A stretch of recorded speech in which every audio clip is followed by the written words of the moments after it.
이 시간 함께 보실 말씀은 마태복음 15장 7절에서 9절까지 말씀입니다. 마태복음 15장 7절에서 9절까지 말씀입니다. 예수님께서는 이제 위선자들에 대해서 많은 경고를 하시는데요, 여기도 이제 그 부분입니다. 그 한 부분이에요. 너희 위선자들아, 이사야가 너희에 관하여 잘 예언했도다. 말하기를 이 백성이 입으로는 나에게 다가오고 또 입술로는 나를 공경하여도 그들의 마음은 내게서 멀도다. 사람들의 계명들을 교리들로 가르치니 그들이 나를 헛되이 경배하는도다라고 하였느라고 하시더라. 자, 말씀을 위해 다 같이 기도하시겠습니다. 위대하신 주 하나님 아버지, 저희들에게 풍성한 자비와 은혜와 또 풍성한 복을 허락해 주셔서 참으로 감사를 드립니다. 하나님께 경배를 드릴 수 있는 이 소중한 특권이 아무에게나 주어지는 것이 아님을 저희들은 잘 알고 있습니다. 예수 그리스도의 피로 구속받은 성도들에게, 또 진리의 말씀을 사랑하는 성도들에게 주신 고귀한 특권임을 저희들은 잘 알고 있습니다. 이 특권을 저희들이 잘 향유할 수 있도록 도와주시고, 정신을 차리고 깨어 있어서 우리를 삼키기 위해 다가오는 마귀를 우리가 대적하며 올바른 정신으로, 올바른 자세로, 순수한 동기로, 순수한 마음과 선한 양심과 가식 없는 믿음으로, 또 거기서 나오는 사랑으로 주님께 온전한 경배를 올릴 수 있도록 도와주십시오. 마귀의 모든 공격부터 보호해주시고, 특별히 이 시간 선포되는 하나님의 말씀을 통해 다시 한번 저희들을 일깨워 주시고, 저희들의 부족한 부분들을 다시 한번 일깨워 주시며, 주님 앞에서 예수 그리스도의 보혈로 그 문제들을 해결하고 새롭게 헌신하고 더 주님께 밀착할 수 있는 좋은 기회가 될 수 있도록 역사해 주십시오. 주 예수 그리스도 이름으로 기도했습니다. 아멘. 교회 안의 위선자들, 교회 안의 위선자들이라는 제목으로 설교하겠습니다. 구원받았다 할지라도 여전히 이 육신의 몸이 구속받지 못했기 때문에 위선자로 살아가는 성도들이 있을 수 있는 것이죠. 물론 그것은 불행한 일입니다. 슬픈 일이죠. 그 당사자에게는 정말 잘못된 일이죠. 하지만 이것이 현실이라는 것을 여러분들이 직시하셔야 됩니다. 1970년대 이래로 잘 살아보세라는 정치 철학과 맞물려 한국 교회들이 가장 중요하게 관심을 두기 시작한 것은 교회 성장이었습니다. 성장지상주의라는 이 가치 속에서 교인 수, 헌금 액수, 교회 부지와 건물 등의 규모를 키우면서 몸집만 비대하게 부풀려온 지난 세월이 벌써 반세기를 훌쩍 넘겨온 것입니다. 특히 어떤 목사는 기도만 하면 무조건 복받고 병도 다 나을 수 있다는 식으로 가난한 국민들을 꼬드겼고, 어떤 목사는 성경에도 없는 제자 훈련이나 경배와 찬양으로, 어떤 목사는 귀신론, 신유 집회, 오중복음, 삼중축복, 긍정적인 사고방식과 같은 마귀들의 교리들로, 또 어떤 목사는 샤머니즘적인 새벽 예배와 금요 철야 예배로, 교회들은 각기 나름의 목회 색깔을 내세워 교인들을 꿰어내고 끌어모으기에 급급했던 것입니다.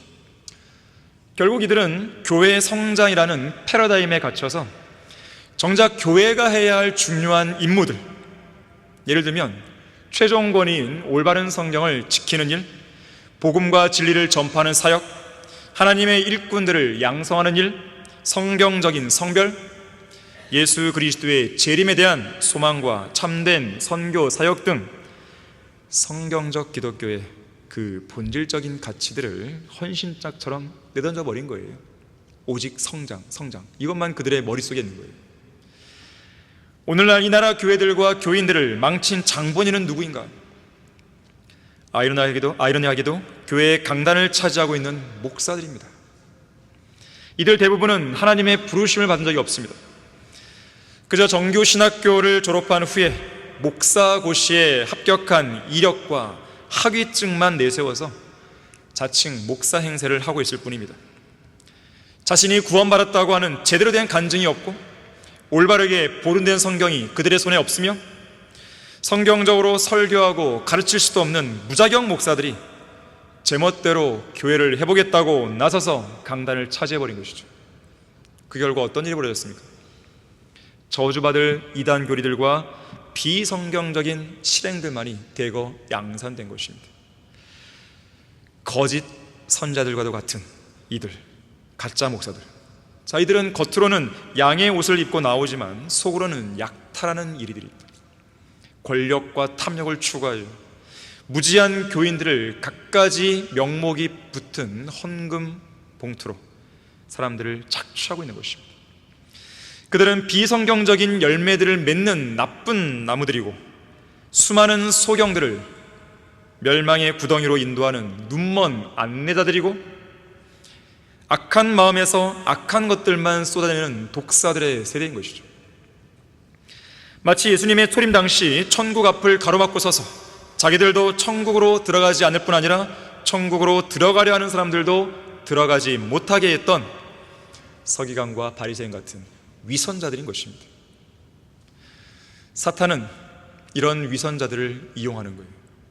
이런 위선적인 가짜 목사들을 이용해서 지옥을 향해 가는 자들을 메가처치라고 그러죠. 기업화된 초대형 교회, 기업화된 초대형 교회라는 거대한 트랙터로 한 대 쓸어 담고 있는 것이죠. 어디로요? 지옥으로 보내기 위해서. 위선자. 이 위선자라는 용어는 예수님께서 바리새인들을 책망하실 때 자주 사용하신 표현이었습니다. 위선자는 보통 두 가지 뜻을 가지고 있어요. 첫 번째 뜻은 배우란 뜻이 있어요. 배우가 어떤 사람들입니까? 자신의 진짜 모습을 감추고 다른 모습으로 꾸며내는 것이죠. 자신의 진짜 모습을 감추고 거짓으로 다른 배역을 맡는 것이죠. 거짓으로 꾸며 실감나게 연기하는 사람, 배우들입니다. 찰스 스펄전은 위선자들의 위선적인 신앙에 대해 이렇게 말합니다. 그것은 비없는 구름과 같고 바짝 말라버려서 물 한 방울 없는 개울과 같다. 또한 그것은 마치 가난한 영국 배우가 왕의 복장으로 분장해서 무대 위를 늠름하게 활보하다가도 연극이 끝난 후에는 다시 평민들의 그 가난한 복장으로 갈아입고 자신의 가난한 삶으로 되돌아간 것에 대해 부끄러움을 느끼는 것과 같다라고 설교를 했어요. 자, 이렇듯 위선자는 배우처럼 남에게 잘 보이려고 선을 행하는 사람들입니다. 그래서 위선이라는 이 단어를 보게 되면 한자로 이 거짓 위에 착할 선자예요. 선한 것처럼 위장하는 거예요. 겉으로 선한 척하는 것이죠. 그래서 위선자들은 실제로는 전혀 아니면서도 무언가를 신용합니다. 흉내냅니다. 마치 그런 것이냐, 실제 그런 것이냐 뻑이죠. 꿈이죠. 무슨 척하기를 좋아하는 것이죠. 의로운 척하고 깨끗한 척하고 경건한 척하고 하나님을 가장 잘 믿는 척하는 것이죠. 배우예요, 배우. 자, 위선자의 두 번째 의미는 극단적인 비평가입니다. 무조건 비평하는 사람들. 앞도리도 재지 않고 무조건 비평하는 거예요. 아무리 자기 앞에 진리가 제시됐다 하더라도 예수님이 왕이시고 메시아고 하나님의 아들이심을 분명하게 보여주는 표적들이 제시됐음에도 불구하고 무조건 안 믿는 거예요. 그냥 눈으로 보이는 건 다 제껴놓고 무조건 안 믿고 비난하고 비평하는 것이죠. 예수님께서 중풍병자를 고치시면서 그 사람의 죄까지 용서하셨잖아요. 그 모습을 보면서 그 모습, 병자가 치유되는 모습을 봤으면서도 불구하고 바리새인은 어떡합니까? 신성 모독하지 말라고. 왜 하나님을 모독하냐고. 죄는 하나님만이 용서할 수 있는데 왜 당신이 용서나 말하냐고. 그렇게 비평하는 것이. 안식일에는 손 마른 자를 고치신 것을 직접 목격했는데 예수님을 죽일 음모를 꾸며버리죠. 마귀들을 쫓아낸 걸 보고서는 예수님은 마귀 들렸어 비난해버리죠. 특히 이들은 예수님이 행하시는 표적들을 믿을 의향도 없고 받아들일 마음도 없으면서 계속해서 주님께 표적을 보여달라고 요구하죠. 그런 위선자들을 향해서 예수님은 한마디를 남기십니다. 악하고 음란한 세대가 표적을 구하나 선지자 요나의 표적밖에는 줄 표적이 없도다 책망하신 거예요. 그래서 예수님은 반복해서 계속 경고하십니다. 위선자인 서기관들과 바리새인들아, 너에게 화 있으리라, 화 있으리라, 화 있으리라. 특히 마태복음 23장에 가게 되면 반복적으로 경고합니다. 그만큼 하나님은 위선자를 무척 싫어하시는 거예요. 구원받은 그리스도인 절대로 하나님이 싫어하시는 위선자가 되어서는 안 되는 것입니다. 자, 위선자가 되지 말라. 첫 번째로 겉과 속이 다른 위선자가 되면 안 됩니다. 겉과 속이 다른 게 위선 아니겠어요? 자, 그런 위선자 되면 안 돼요. 자, 오늘 본문 8절 보시게 되면 이 백성이 입으로는 나에게 다가오고 또 입술로는 나를 공경하여도 그들의 마음은 내게서 멀도다. 입술 따로 마음 따로죠. 겉으로 하는 고백 따로 마음속에 간직하고 있는 생각 따로인 거죠. 옛날에 아주 친한 친구 있었어요. 두 친구가 있었어요. 그런데 한 사람은 구원받지 않은 불신자였고 한 사람은 그리스도인이었습니다. 근데 이 불신자 친구는 이 그리스도인 친구가 형식적인 종교인이라는 것을 너무나 잘 알고 있었어요. 그러니까 친구하고 있죠. 하루는 이 불신자 친구가 그리스도인 친구를 찾고 있었는데 어디에 있는지 좀처럼 찾을 수가 없었어요. 그래서 이 친구가 지금 있을 만한 곳이 어딘가 곰곰이 생각해 보니까 또 이 사람이 위선 부리려고 교회 예배당 갔겠구만. 그래서 그 길로 교회를 향해 발걸음을 옮깁니다. 도착해서 조용히 교회 문을 열어보니까요, 예상했던 대로 예배당 맨 앞자리에서 혼자서 눈을 감고 간절히 하나님께 기도하는 모습이 보였습니다. 이 위선자가 뭐라고 기도하는가 궁금해서요, 무릎 꿇고 기도하는 친구 앞으로 살며시 다가갔어요. 그 앞에 딱 섰어요. 이 친구가 이렇게 기도합니다. 하나님, 정말로 저는 어리석고 부족한 놈입니다. 저는 매일 잘못을 저지르고 지금도 반복되는 죄를 짓고 말았습니다. 이 어리석고 부족한 놈을 용서해 주십시오. 이때 불신자 친구는 이 위선자 그리스도인 친구를 시험해 보려고, 정말로 그 고백이 진짜인가 시험해 보려고 아주 큰 소리로 이렇게 말했어요. 그래, 내 말이 맞다. 이 어리석고 부족한 놈아. 그랬더니요, 이 그리스도인 친구가 이 말이 불쾌하게 들렸는지 두 눈 부릅뜨고 벌떡 일어나서 뭐라고요? 당신이 뭔데요? 내가 어리석고 부족하다고요? 라고 딱 말했는데 친구였던 것이죠. 그리고 무척 당황했다는 이야기였습니다.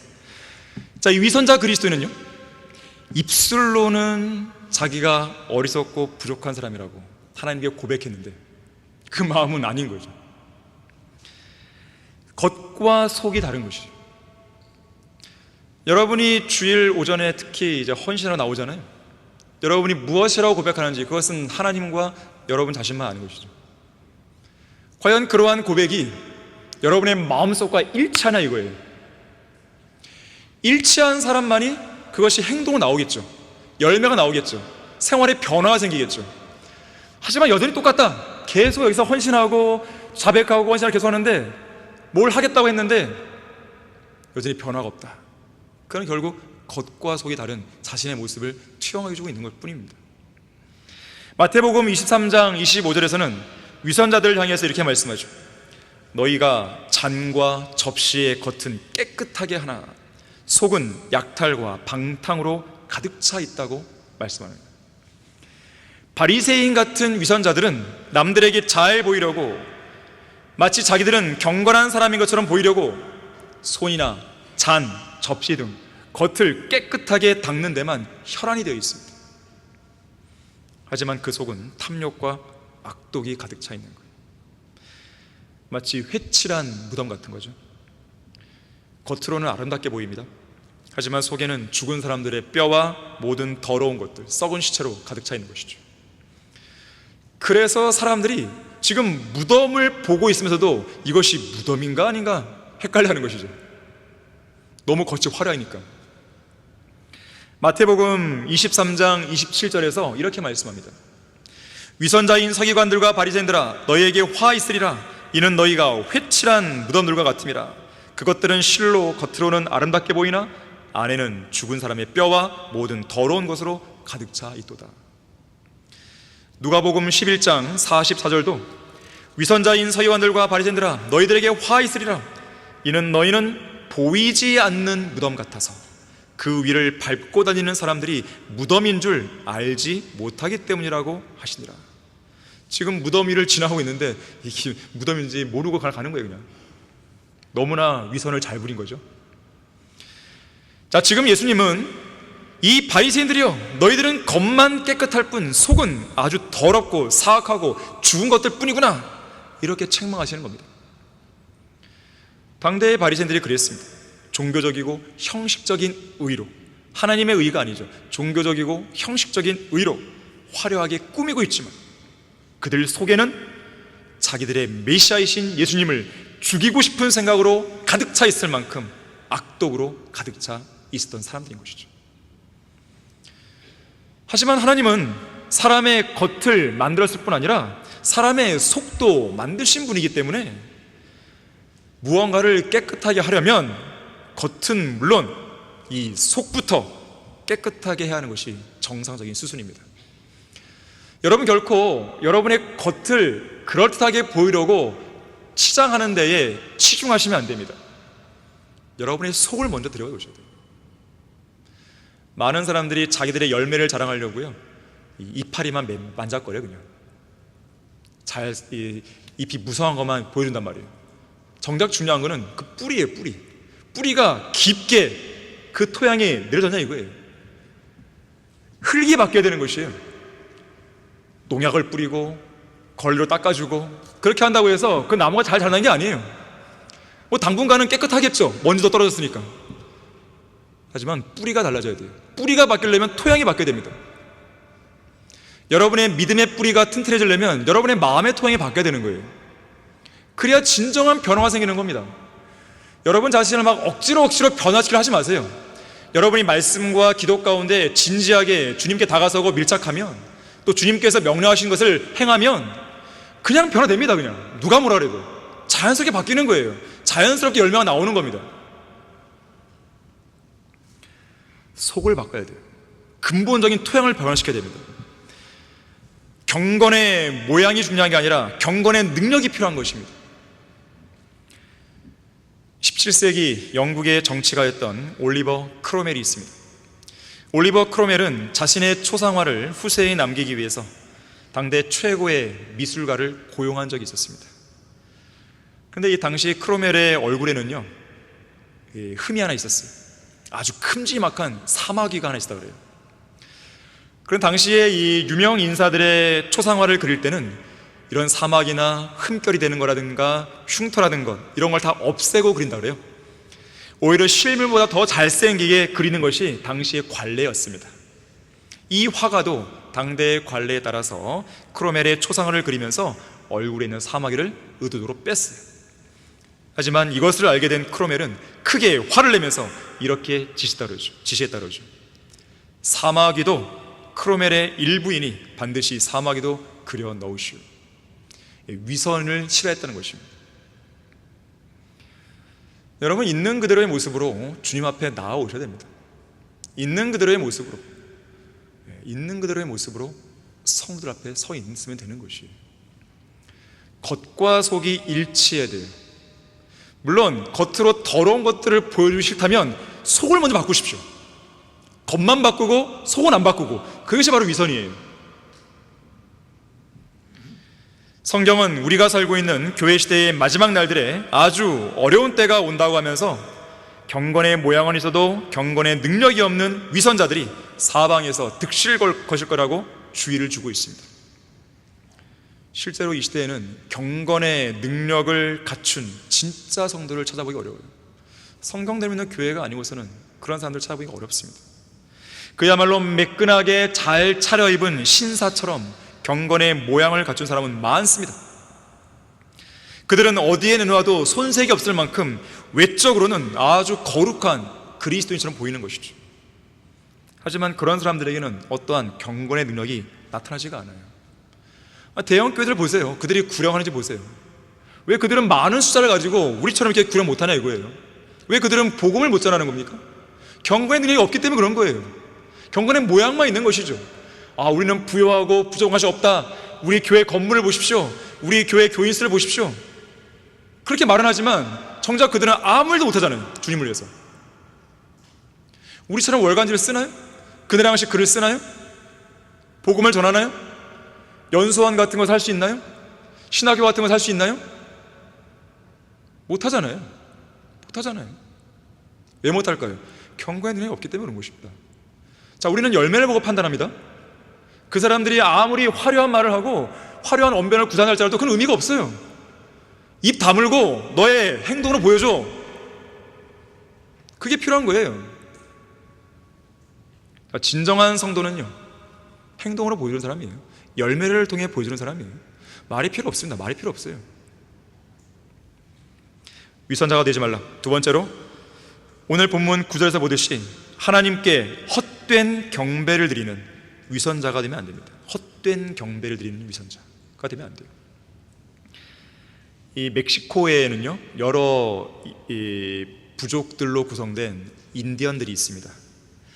그런데 이 각 부족들 나름대로요, 위선자에 대한 독특한 표현들을 갖고 있다 그래요. 이 믹스테코 부족에서는요, 위선자를 가리켜서 두 개의 머리를 가진 사람을 했어요. 첼랄 부족에서는요, 두 개의 마음을 가진 사람을 했어요. 파메 부족은요, 두 개의 입을 가진 사람을 했어요. 저기 바다 건너 프랑스령 서부 아프리카에 마시 부족이 있는데요, 여기서는 위선자를 가리켜서요, 달콤한 입을 가진 사람을 그랬어요. 종합적으로 본다면 하나님께서는 두 개의 머리에 두 개의 마음과 두 개의 입을 가지고 달콤한 말로 아주 그럴듯하게 찬양하고 그럴듯하게 기도하고 그럴듯하게 예배하는 그런 위선자들의 헛된 경배를 받지 않으시는 거예요. 헛된 경배를 드리는 위선자는 어떤 사람들일까요? 이런 사람들입니다. 제도권 교회 많습니다. 열린 예배니 구도자 예배니 하면서 구원도 받지 않았으면서 영과 진리로, 그들도 영과 진리가 아니죠. 신령과 진정으로 보죠. 그렇게 경배드리겠다고 그저 종교적이고 형식적으로 예배당 의자에 그냥 앉아있는 사람들이죠. 주일날 교회에 다른 성도들의 눈치를 보느라 형식적으로 몸은 일단 와 있어요. 하지만 마음과 생각은 세상 어딘가로 가서 방황하고 있는 사람들이죠. 빨리 예배를 끝내고 가족과 나들이를 가거나 골프를 치러 가거나 등산을 가거나 사업을 구상하거나 장사를 하러 가거나 낮잠이나 자려고 하는 사람들인 것이죠. 교회들에서 교인들의 스케줄에 맞추어 프로그램을 짜놓은 1부, 2부, 3부, 4부, 5부 등의 예배 같지 않은 예배를 드리며 종교놀이를 하는 사람들이죠. 자, 이런 사람들이 다 헛된 경배를 드리고 있는 거예요. 특히 오늘 본문 9절에서 보게 되면 사람들의 계명들을 교리들로 가르치는 자들이에요. 이들이 바로 하나님께 헛되이 경배드리는 위선자들입니다. 어떤 것들이 있을까요? 주기도문이나 사도신경을 외우면서 헛된 기도를 반복하는 사람들이죠. 부활절, 사순절, 크리스마스 등 사람들의 전통들을 애써 지키면서 주님을 잘 섬긴다고 착각하는 사람들이죠. 물을 뿌리는 세례와 유아 세례를 행하는 사람들이죠. 물침례를 통해서 구원받을 수 있다고 믿고 가르치는 사람들이죠. 교회와 국가가 결합한 형태의 교회 국가를 내세우고 교회의 정치 참여를 부추기는 사람들이죠. 행위 구원을 믿고 구원의 영원한 보장을 믿지 않은 사람들이죠. 죽을 때까지 아무도 자기가 구원받았는지 알 수 없다고 가르치는 사람들이죠. 소위 성만찬에서 빵과 포도주가 그리스도의 살과 피로 변한다고 믿거나 빵과 포도주를 예수님처럼 신성시하는 사람들이죠. 후천년주의, 무천년주의를 가르치는 사람들이죠. 형식적인 교동문 낭독이나 종교적인 축도 행위를 하고 성직자와 평신도를 구분하는 사람들이죠. 창세전에 하늘나라 갈 사람과 지옥 갈 사람이 예정되어 있다고 믿는 극단적인 칼빈자들이죠. 신유나 이상한 기도인 방언이나 귀신론, 오중복음, 삼중축복, 이상한 믿음 같지 않은 믿음, 긍정적인 사고방식이죠. 4차원의 영성이죠. 자, 이런 것들로 무장한 마귀적인 은사주의 교리를 가르치는 사람들이죠. 성경을 극단적으로 잘못 나누어 가르치는 극단적인 세례주자들이죠. 끝까지 견뎌야 구원받는다고 가르치는 알미니안주의들이죠. 가톨릭, 안식교, 몰몬교, 여호와의 증인들, 성경이 최종 권위가 아니라 위트니스 리의 메시지를 최종 권위로 믿는 지방교회들이죠. 세상 죄인들을 향해 복음을 전하지 않을 뿐 아니라 세상으로부터 성별하지 못한 사람들이죠. 세상과 적당히 타협하는 사람들이죠. 세상 사람들을 기쁘게 하려고 사회 봉사에 앞장서는 사람들이죠. 장로가 되기 위해서, 권사가 되기 위해서 교통 질서를 잘 지킵시다, 이 띠를 두르고 그런 일을 하는 사람들이죠. 김장 담가주는 사람들이죠. 김치 담그는 사람들이죠. 연탄 날라주죠. 자, 이런 모든 것들이요, 모두가 다 사람들의 전통들에서 비롯된 것이고, 또 잘못된 이단 교리인 것이고, 그리고 결정적으로 하나님께 헛되이 경배하는 사람들인 것입니다. 쓸데없는 짓으로 종교 놀이를 하고 있는 것이에요. 하나님께서는 이런 위선자들이 드리는 헛된 경배를 무척 싫어하십니다. 그리고 그들이 드리는 경배를요, 피곤해 하시는 거예요. 아예 오지 마, 그런 것이죠. 여러분, 거기 이사야 1장 한번 보십시오. 여러분이 성경들을 믿는 교회에 다니고 있지만 그것이 여러분에게 무조건 참된 경배를 드릴 수 있는 그 상황을 무조건 마련해 주는 것은 아니에요. 성경들을 믿는 교회에 있다 하더라도 여러분의 마음이 주님으로부터 멀리 떠나 있다면 여러분도 여전히 헛된 경배를 드리는 것입니다. 자, 이사야 1장 거기 10절에서 15절을 보시면 하나님으로부터 이런 평가를 받는 경배를 드리면 안 되는 거예요. 너희 소돔의 신자들아, 주의 말씀을 들으라. 너희 고모라의 백성들아. 지금 이 예루살렘에 있는 유대인들 향해서 말하는 것이거든요. 우리 하나님의 법에 귀를 기울이라. 너희의 수많은 희생제물이 내게 무슨 소용이 있느냐? 주가 말하노라. 나는 순양들의 번제물들과 살찐 짐승들의 기름으로 배불렀으며 또 나는 수송아지들이나 어린 양들이나 순년후들의 피를 기뻐하지 아니하노라. 너희가 내 앞에 나타날 때 너희 손에 이것을 가져와 내 뜰들을 밟으라고 누가 요구하였느냐? 헛된 예물을 더 이상 가르지 말라. 분향은 내게 가증하며 새 달들과 안식일들과 집회들을 모으는 것도 내가 견딜 수 없으니 심지어 엄숙한 모임까지도 악한 것이니라. 너희의 새 달들과 정한 명절들을 내 혼이 싫어하노라. 그것들은 내게 짐이요 내가 지기에 피곤하노라. 너희가 너희 손을 내밀 때면 나는 너희에게서 내 눈을 가리리라. 정녕 너희가 기도를 많이 할 때에도 내가 듣지 아니하리니 너희 손은 피로 가득하도다. 심각하죠. 잠언 15장 8절에서는 악인의 희생제는 주께 가증하다 그랬어요. 하나님은 그런 가증한 경배, 가증한 예배를 싫어하시는 거예요. 드리지 말라는 거죠. 그런 예배를 누가 드리라고 시켰냐요? 그 질문하시는 거예요. 하나님께서 원하시는 방법으로 드리지 않는 모든 경배가 헛된 것입니다. 각기 자기들이 원하는 방식으로 드리는 경배를 하나님은 무척 가증하게 여기시고 역겨워하시는 것이죠. 특히나 진리로 드리지 않는 모든 경배를 피곤해 하시는 겁니다. 아까 뭐라 그랬어요? 너희 고모라의 백성들아, 우리 하나님의 법에 귀를 기울이라. 경배를 드리려면 진리의 말씀을 따라 드려야 되죠. 진리를 실행하면서 드려야 되는 것이죠. 진리는 기본적으로 진실한 것을 가리키죠. 하나님께 경배할 때는요, 진실해야 됩니다. 어느 걸 하나 마음속에 숨기는 것 없이 마음을 있는 그대로 활짝 열고 모든 것을 주님 앞에 정직하게 보여드려야 돼요. 자, 그 안에 죄가 있다면 예수 그리스도의 피로 깨끗하게 해야죠. 어떤 가짜도, 어떤 속임수도, 어떤 위선도, 어떤 가식도 부리면 안 됩니다. 어떠한 종교적인 형식이나 의식, 이런 게 개입되면 안 돼요. 진실하고 순수한 경배를 드려야 됩니다. 하나님 앞에 완전히 굴복하고 엎드려서 오직 하나님의 처분만을 기다리고 하나님의 책망을 전적으로 수용하고 하나님의 뜻과 명령과 지시만을 기다리고 주님을 우러러 사모하고 사랑해야 되는 것이죠. 그래야만 참된 경배를 드릴 수 있는 거예요. 그게 바로 진실한 것입니다. 또한 진리는 성경이죠. 말씀이죠. 하나님께 경배할 때는 진리의 말씀에 근거한 찬양과 찬송을 불러야 됩니다. 우리는 그렇게 하고 있잖아요. 진리의 말씀에 근거한 기도를 드려야 됩니다. 여러분은 여기서 대표 기도할 때요, 잘 하셔야 됩니다. 진리의 말씀에 근거한 정확한 기도를 할 수 있어야 돼요. 얼버무리는 기도나 전혀 유익이 되지 않는 그런 기도를 하시면 안 됩니다. 정확하게 하셔야 돼요. 성경들을 믿는 사람들은 기도하는 것도 달라져야 됩니다. 처음부터 끝까지 다 달라야 되는 거예요. 세상 제도권 교회에서 했던 그런 기도 방식 다 버리셔야 돼요. 제도권 교회 보세요. 대표 기도하는 사람들 종이 써서 다 읽잖아요. 그냥 혼자 눈 뜨고 기도하는 거예요. 혼자 바보죠, 바보. 기도할 줄도 모르는 거예요. 또한 진리의 말씀에 근거한 설교를 듣게 되는 것이죠. 진리의 말씀에 근거해서 여러분은 주님 앞에 헌신을 하는 것이죠.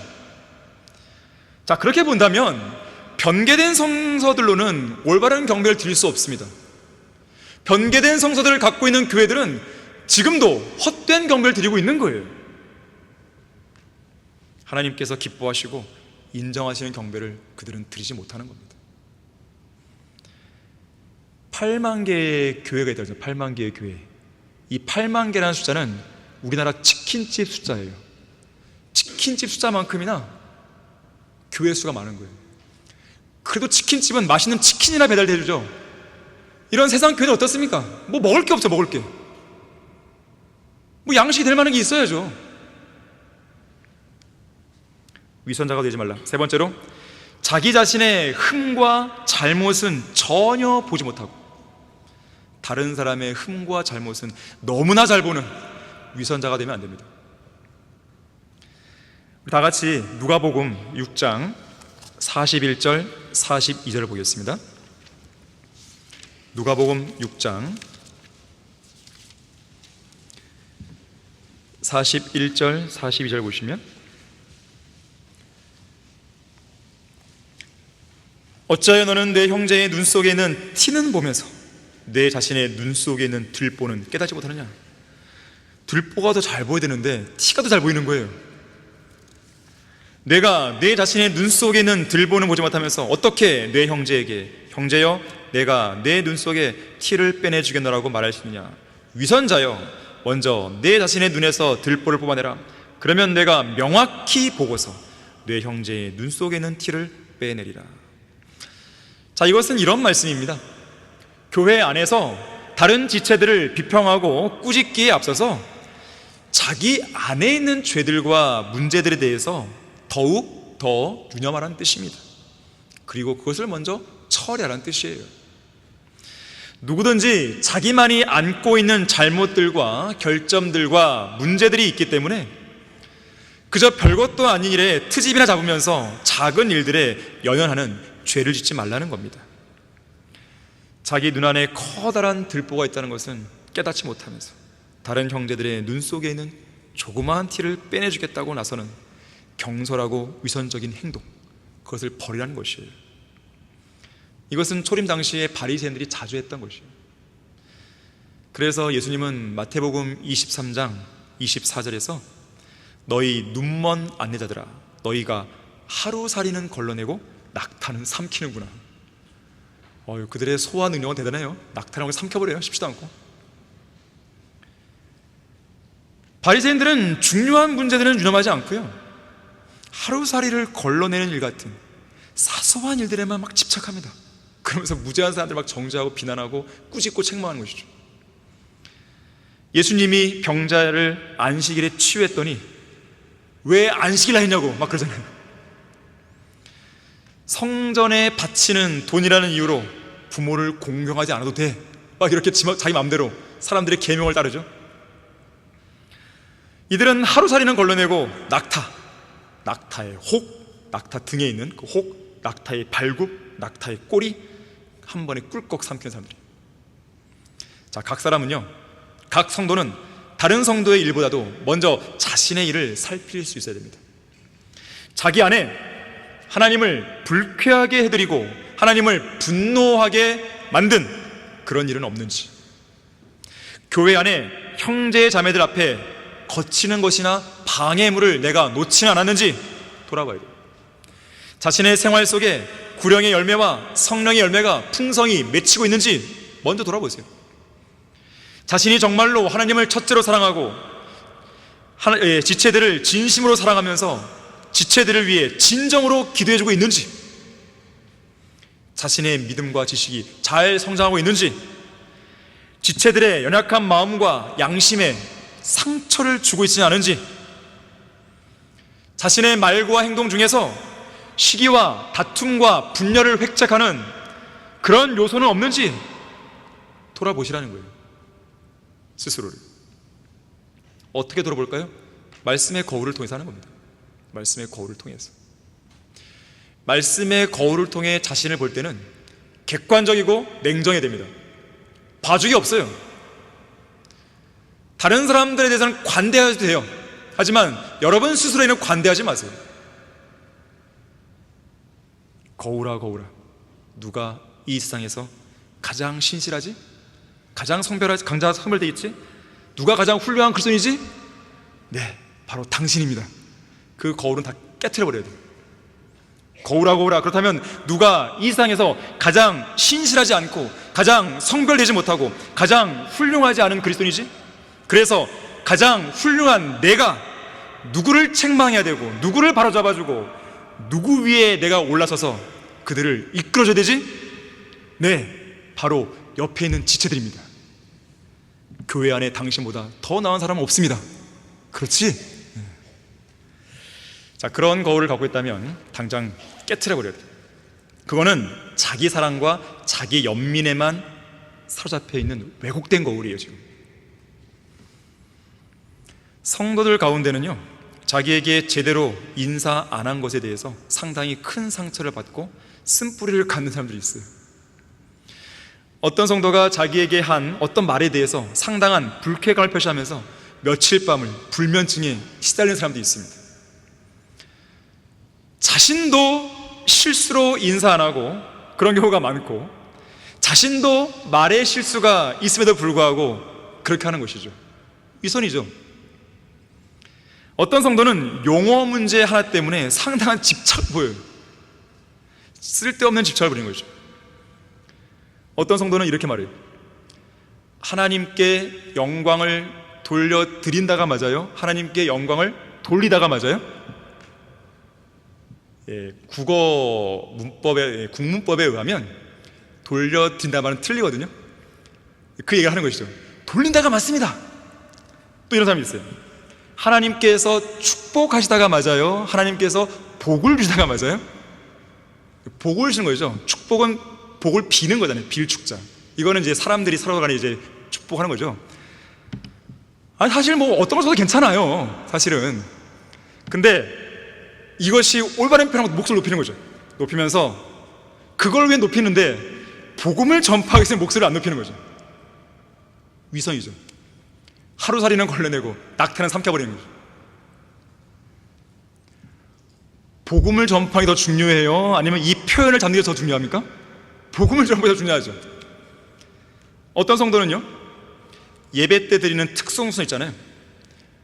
제가 오전이랑 오후에 약간 이 멘트를 다르게 하는데, 오전에는 보통 준비된 특송 듣겠습니다 그렇잖아요. 어떤 사람이 또 트집 잡습니다. 아니, 왜 준비된 특송 그렇게 말합니까? 하나님께 영광을 돌리겠습니다, 뭐 그렇게 말하든지. 너무 인본주의인 거 아닙니까? 뭐 그런 뉘앙스죠. 근데 그런 걸 강조하면서도요, 비성경적인 교리를 가르치고 실행하는 제도권 교회들에 대해서는 비판하거나 비평하지 말자고 성도를 선동합니다. 그런 사람들이 위선자들이에요. 물론 국문법적으로 옳으면 그걸 택하는 건 맞죠. 그런데 더 중요한 걸 왜 안 하냐 이거죠. 그게 핵심입니다.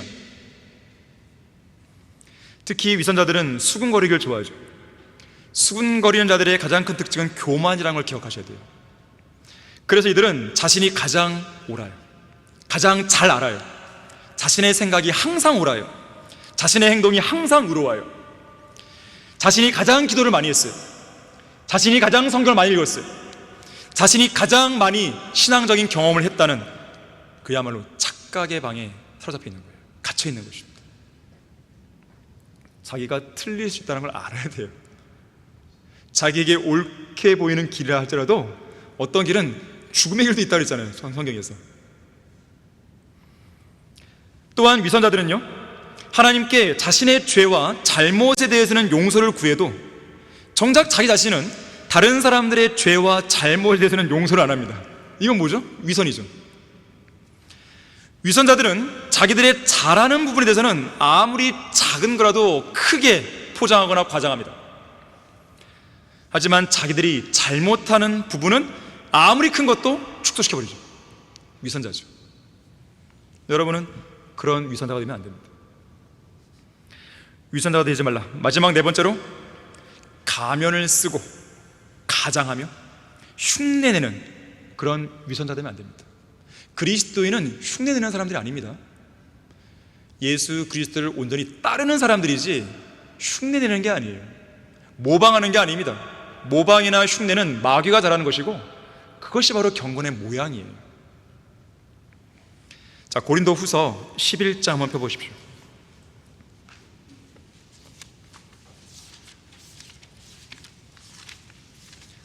고린도 후서 11장 13절에서 15절까지를 보겠습니다.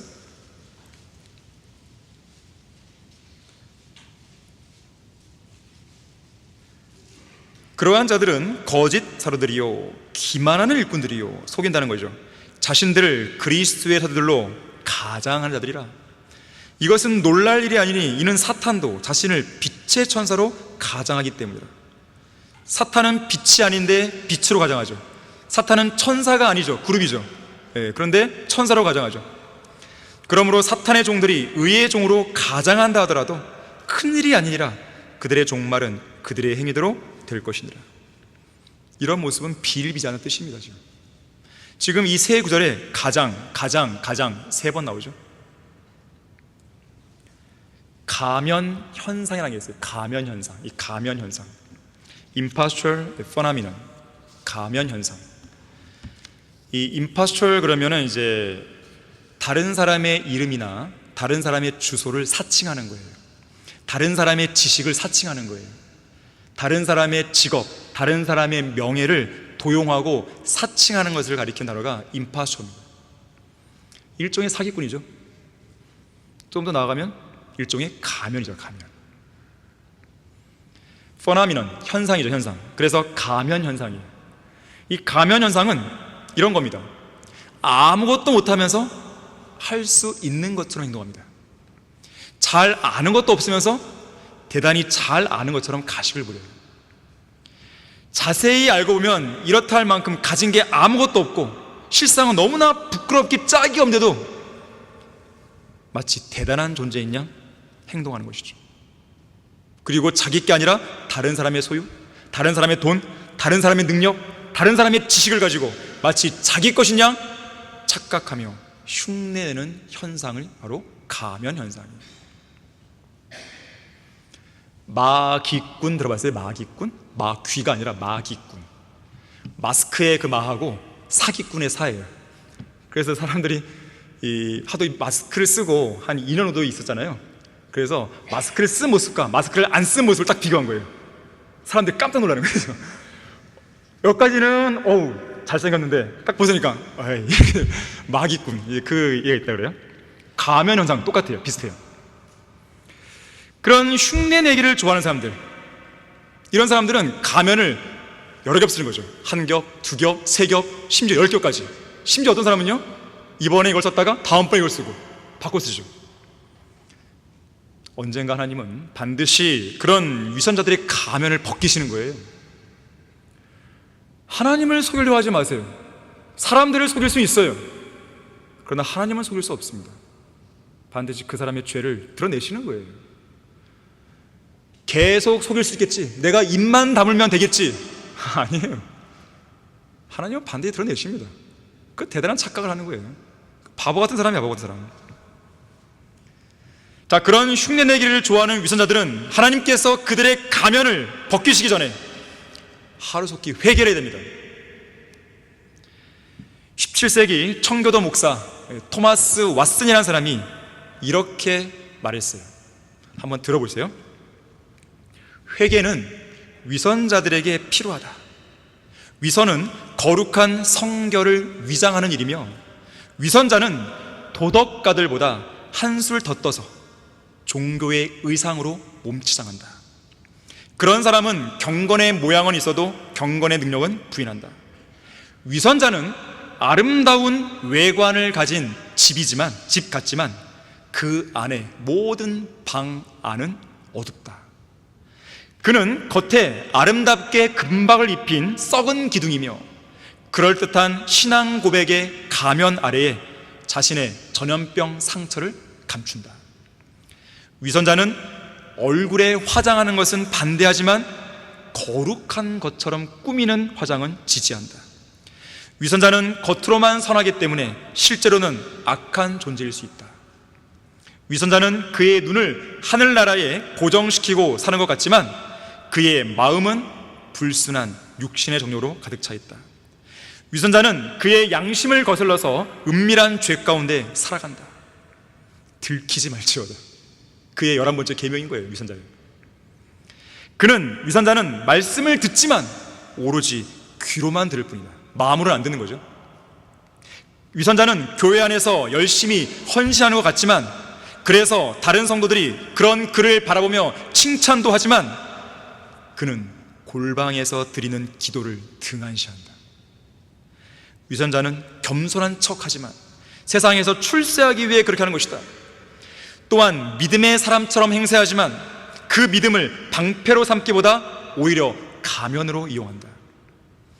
위선자는 항상 옆구리에 성경책을 끼고 다니지만 자기 마음속에는 성경책이 없다. 말씀의 촛대를 가지고 당신의 마음속을 조사해서 혹시 거기에 회개할 위선이 없는지 진지하게 자신을 살펴보라 그랬어요. 이 마지막 시대에 가장 가증한 위선자들은 한글 킹제임스 성경을 흉내내어 짝퉁 성경들을 번역한 자들입니다. 또한 성경 침례교회를 흉내내서 마치 자기들이 성경대로 믿는 사람들인 것처럼 행세하는 사람들입니다. 가장 가증한 위선자들이에요. 대표적인 사람이 정동수입니다. 정동수는 2000년에 흠정력을 출간한 이래로 줄곧 한글 킹제임스 성경의 권위와 위상을 찬탈하기 위해서 온갖 수단을 동원하며 위선을 부려왔습니다. 어떻게 해서든지 자기들 성경을 홍보하기 위해서 무료로 마구 배포하는가 하면 이단 꼬리표를 떼어달라고 배교한 기독교계 교단들을 향해서 애완견처럼 꼬리를 흔들었죠. 또한 변개된 성서들인 NIV나 제롬의 라틴 벌게이트에 대해서는 변개되었다고 말은 하지만 같은 계열에 속해 있는 개혁성경이나 개혁개정판에 대해서는 절대로 변개됐다는 말은 하지 않습니다. 그리고 대신에 오히려 좋은 성경이라고 말하는 거죠. 처음에는 흠정력으로 성경 이름을 지었다가요, 나중에는 아무래도 킹제임스 성경의 이름이 들어갈 것 같으니까 그 이름을 쓰고 싶어서 킹제임스 흠정력 했는데, 이렇게 하게 되면 또 세상 교회들이 싫어할 것 같아서 뒤에다가 붙이죠. 성경전서. 성경전서. 냄새가 나죠, 냄새가. 개혁성경, 개혁개정판, 성경전서. 그런 냄새를 풍기게 만드는 거죠. 그래서 킹제임스 흠정력 성경전서라는 아주 조잡스러운 이름 하나 나온 거예요. 중간에 딱 있는 거죠. 킹제임스 성경과 개혁성경과 그 사이에서 딱 있는 거예요. 이게 위선자예요. 이것을 따라간 아이가 바로 윤경원이죠. 윤경원 역시나 성경전서 표준 킹제성경 똑같아요. 순서만 바꿔요, 순서만. 가증이에요 정말로. 사실 윤경원은요, 정동수가 만들어낸 또 하나의 위선자입니다. 나중에 얘기할 기회가 있을 것이에요. 한편 정동수는요, 심지어 최근에 우리한테 걸렸어요. 한글 킹제임스 성경 이름을 도용했습니다. 네이버 인터넷 광고에다가요, 자기 흠내는 광고를 딱 내면서 이렇게 썼어요. 가장 정확하게 번역한 한글 킹제임스 성경. 우리가 확인해보세요. 당장 전화했죠. 일단 네이버 쪽에다가 법적 조치를 취할 테니까 수단강원에 가서 할 테니까는 내리라고. 정동수 쪽 얘기했죠. 법적인 고소를 할 테니까 절차 밟을 테니까 당장 내리라고. 이틀 뒤에 꼬리 내렸어요. 꼬리 내리고. 그러면서 실수라고. 누가 그게 실수가 보이겠어요, 이게? 아주 간교한 여우가 아닐 수 없습니다. 또한 김경환 같은 자들은 성경대로 믿는 사람들의 대열에서 떨어져 나왔음에도 불구하고 여전히 성경대로 믿는 사람들을 흉내를 내고 있죠. 윤경원이라는 위선자 역시나 도노반 목사와의 만남과 교제를 부각시키면서요, 이송호 목사님과 러크만 목사님과의 관계를 흉내내는 것이에요.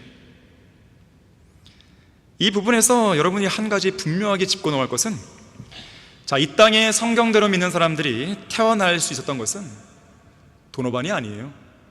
윤경은 당연히 아니고, 러크만 목사님과 이송호 목사님 사이에 이루어진 아름다운 교제와 동역 관계 때문에 그런 것이죠.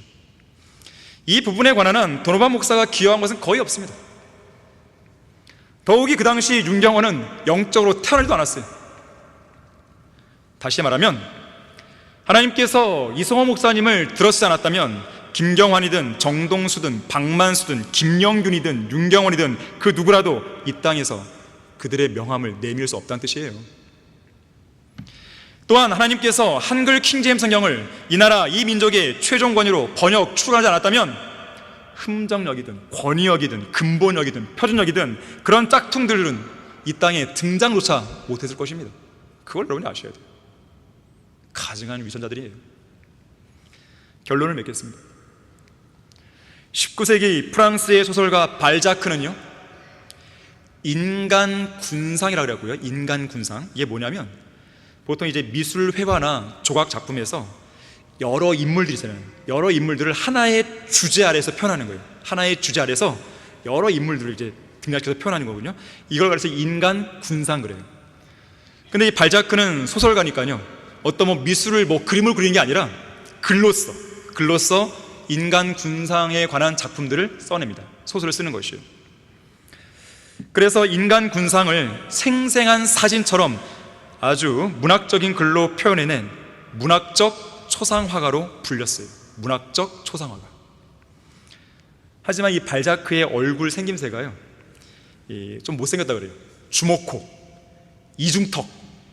그래서 이 발자크는 문학적 초상화가로 그렇게 불리기도 하지만 자신의 초상화를 그리는 것은 허락하지 않았다 그래요. 그런데 37살 때 그의 초상화가 나왔습니다. 근데 사람들이 문학적인 글로만 접하던 발자크를, 그의 얼굴을 실제로 그린 초상화로 접하게 된 거죠. 처음. 대중들의 반응이 어땠을까요?